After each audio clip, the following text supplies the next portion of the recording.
So what's up, everybody? Thanks for tuning in. Most of you already know me. My name's Kyle. Um, I do a lot of live feeds on Instagram, but I felt called to start making videos because I felt that I was covering a lot of the same stuff over and over again when I can just reference videos. So, I guess a little bit about me, just so you're familiar. If you don't know me, um, ever since I was born, I've always been different, I guess you could say, whether it be the circumstances through which I was born or just the things that I've encountered in my life. I was born with a heart defect called tetralogy of Fallot. It's also known as blue baby syndrome.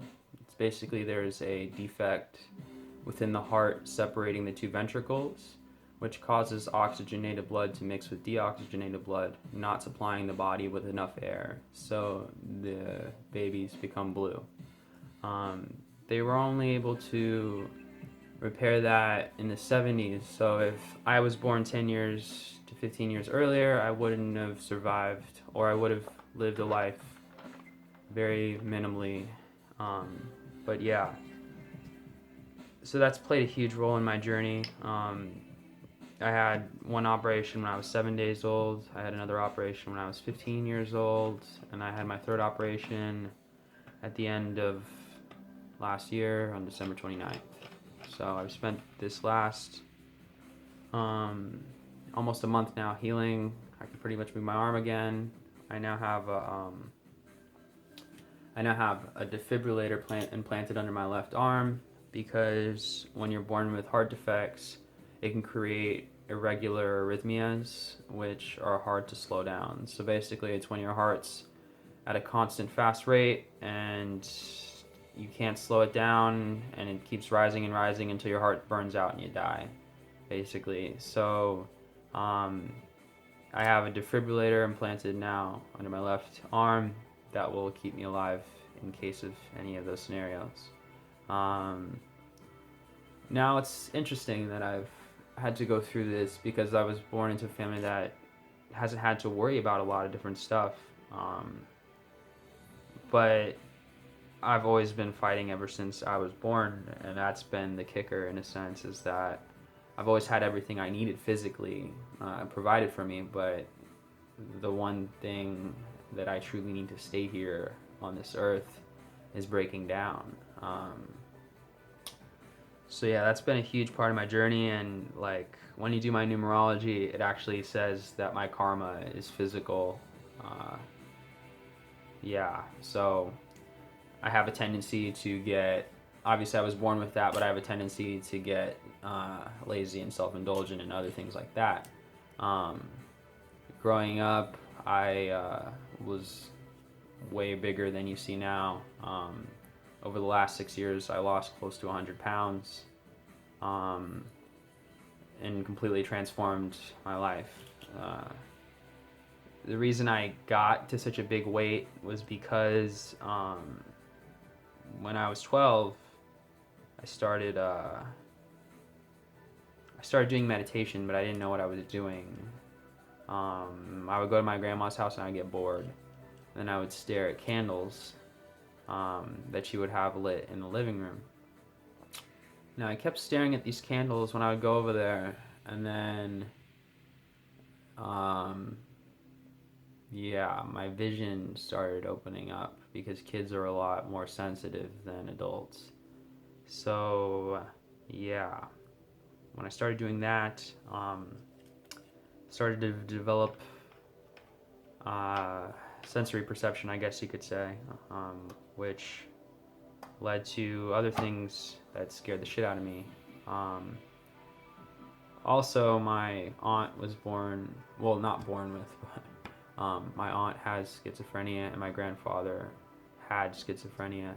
And then my mom's side of the family is like hyper intuitive, like my grandmother, my grandfather, their mother, their father before them. There's a line in my family that's hyper intuitive, and then there's a line in my family that's schizophrenic. So I have it on both sides, both ways. So positive and negative. One side learned how to control it and balance it. The other side let it control them and ruin them. So yeah, let's just say I have a hypersensitivity, we'll put it that way. And when I was 12, I started seeing different things and experiencing different things that scared the shit out of me, because the only thing that I had known to relate this stuff to was that my aunt was crazy and that people treated her like crap. So I was, scared. So I, in a sense, just kept praying and asking and praying that this stuff be turned off and that I don't experience this stuff, so that I can be loved and I can have a happy life. And it was all fear-based. So I turned it off and I started eating food and I started eating crap. I started playing video games. I started distracting myself. By the time I was 15, I had to have another operation, but I was super overweight when I had that operation. I had a pulmonary valve replacement. And then, yeah, that got rid of the seeing, but it didn't get rid of the memories that I saw.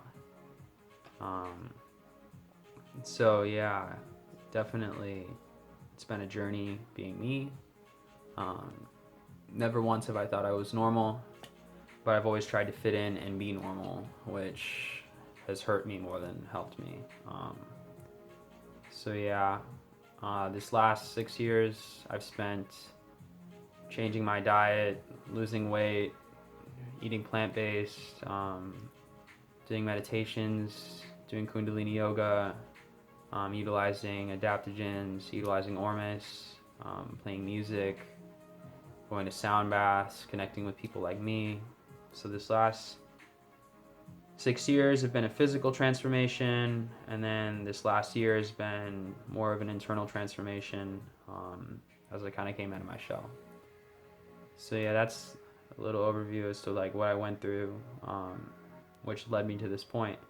And I feel like that's why I'm such a good healer in a sense, as far as helping people, is because I helped myself. No one lost that weight for me. No one balanced. No one said I wasn't crazy when I told them what I experienced. The only person that was there for me was me, ultimately, and that's what got me to this point, to where I can now serve and help other people and have them believe in themselves as well. Because crazy is relative to your perception of normal. Therefore, what is within your cone of perception is all that you will ultimately see. As the cone of perception expands, you will glimpse more, but you are still limited as long as you have core beliefs and other things that are programmed into you. So, yeah.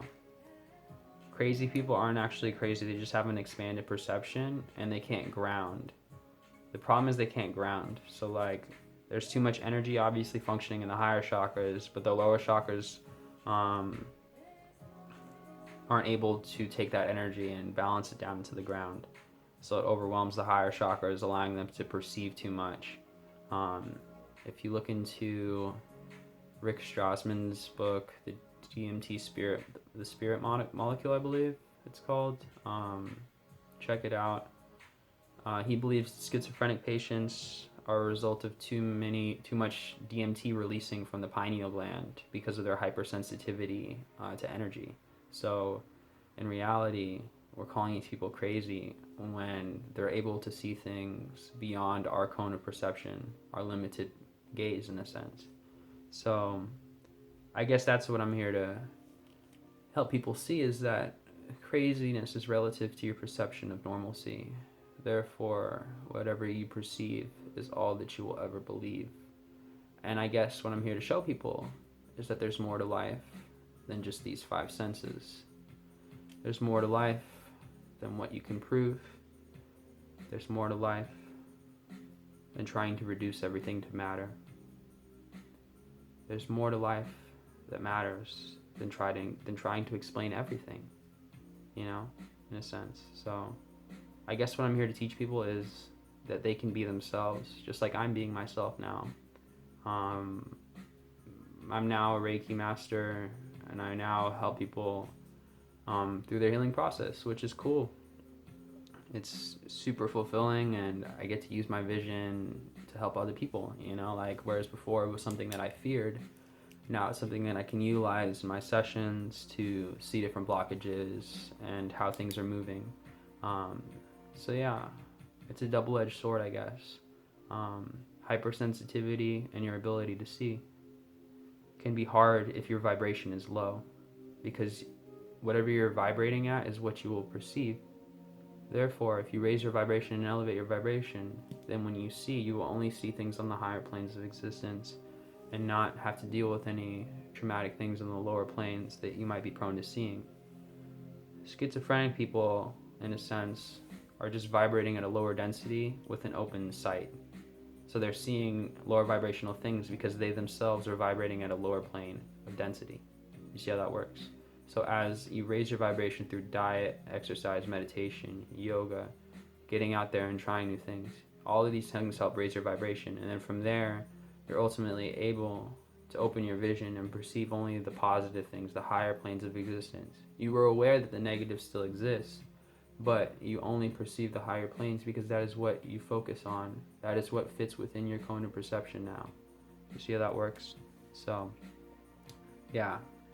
Thinking like you're crazy is, well, I guess thinking you're crazy is hard, but in a sense, we're all here to learn from each other and be ourselves. So, why not continue to grow and expand without worrying about how other people are going to judge us or what they expect from us? Because we're all here to teach something, and oftentimes the system at hand does not allow us to expand into our true gifts. So, honor yourself. That's a little bit of my story. I'll have more videos to come. Thanks for tuning in, and I really love you guys, honestly. I wouldn't be where I'm at without all of you. If I wasn't able to serve, then I would have no purpose. But my purpose is to serve the collective, and I thank you for being open and listening and watching. So have a wonderful day, night, weekend, week. But then again, what is time? It's solely perception. Peace.